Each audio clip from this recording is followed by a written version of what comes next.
સુરતના ઉત્તરાણ પોલીસ વિસ્તારમાંથી માનવતાને શરમાવે તેવી એક ઘટના સામે આવી છે, જેમાં સામાન્ય વાતમાં પિતા પુત્રએ મળીને એક વૃદ્ધ વોચમેન પર જીવલેણ હુમલો કર્યો હતો. આ સમગ્ર હિંસક ઘટનાના દ્રશ્યો સીસીટીવીમાં કેમેરામાં કેદ થયા છે, જેના આધારે પોલીસે ગુનો નોંધી વધુ તપાસ હાથ ધરી છે. સુરતના ઉત્તરાણ પોલીસ પાસેથી મળતી માહિતી મુજબ ઉત્તરાણ વિસ્તારમાં આવેલા વેદાંત સિટી સોસાયટીમાં ફરજ બજાવતા એક વૃદ્ધ વોચમેન પર સોસાયટીમાં જ રહેતા પિતા પુત્રએ જીવલેણ હુમલો કરતા ચકચાર મચી ગઈ છે. માત્ર ખુરશી સરખી મૂકવા જેવી નજીવી બાબતે ઉશ્કેરેલા પિતા પુત્રએ વૃદ્ધને રસ્તા પર દોડીને લાકડાના ફટકા માર્યા હતા.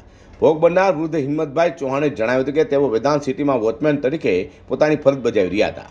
ઘટના દરમિયાન સોસાયટીમાં રહેતા જયસુખ પાનસોરીએ હિંમતભાઈને ખુરશી સરખી મૂકવા માટે જણાવ્યું હતું. આ સામાન્ય સૂચનથી જયસુખનો પુત્ર મનીષ એકદમ ઉશ્કેરાઈ ગયો હતો અને ગાળાગાળી કરવા લાગ્યો હતો. વિવાદ વધતા મનીષ પાનસોરીએ વૃદ્ધ વોચમેનને લાફા ઝીકી દીધા હતા. ત્યારબાદ તેના પિતા જયસુખ પાનસોરીએ પણ ત્યાં લાકડી લઈને દોડી આવ્યા હતા અને પિતા પુત્રના રૌદ્ર સ્વરૂપને જોઈને ગભરાયેલા વૃદ્ધ વોચમેન હિંમતભાઈ જીવ બચાવવા માટે ભાગ્યા હતા, પરંતુ ઘાતક બનેલા પિતા પુત્રએ તેમનો પીછો કર્યો હતો અને માર માર્યો હતો, જે ઘટના સીસીટીવીમાં કેદ થવા પામી છે. સીસીટીવીમાં સ્પષ્ટ દેખાય છે કે વૃદ્ધ ભાગી રહ્યા છે અને પાછળ પિતા પુત્ર લાકડી લઈને દોડી રહ્યા છે. વૃદ્ધને પકડીને જમીન પર પાડી દેલ લાકડી સાથે લાકડાના ફટકા વડે નિર્દયતાથી ફટકાર્યા હતા. આસપાસના લોકો દોડી પહોંચે ત્યાં સુધી પિતા પુત્રનો કહેર ચાલુ રહ્યો હતો.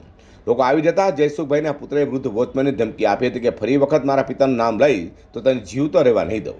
આ હુમલામાં હિંમતભાઈને ગંભીર જેવા પહોંચતા તેમને તાત્કાલિક સારવાર અર્થે સ્વીમેર હોસ્પિટલમાં દાખલ કરવામાં આવ્યા છે. તામાં હિંમતભાઈના પુત્ર દ્વારા ઉત્તરાણ પોલીસ સ્ટેશનમાં ફરિયાદ નોંધાવાઈ છે, જેને લઈને ઉત્તરાણ પોલીસે સીસીટીવી ફૂટેજ કબજે લઈ હુમલાખોર મનીષ પાનસોરિયા અને જયસુખ પાનસોરિયા વિરુદ્ધ ગુનો નોંધી તપાસ હાથ ધરી છે. વધુમાં સોસાયટીના ખુરશી સરખી મૂકવા જેવી નજીવી બાબતે બનેલી ઘટના લઈને રહીશોમાં પણ ભારે રોષ જોવા મળ્યો છે.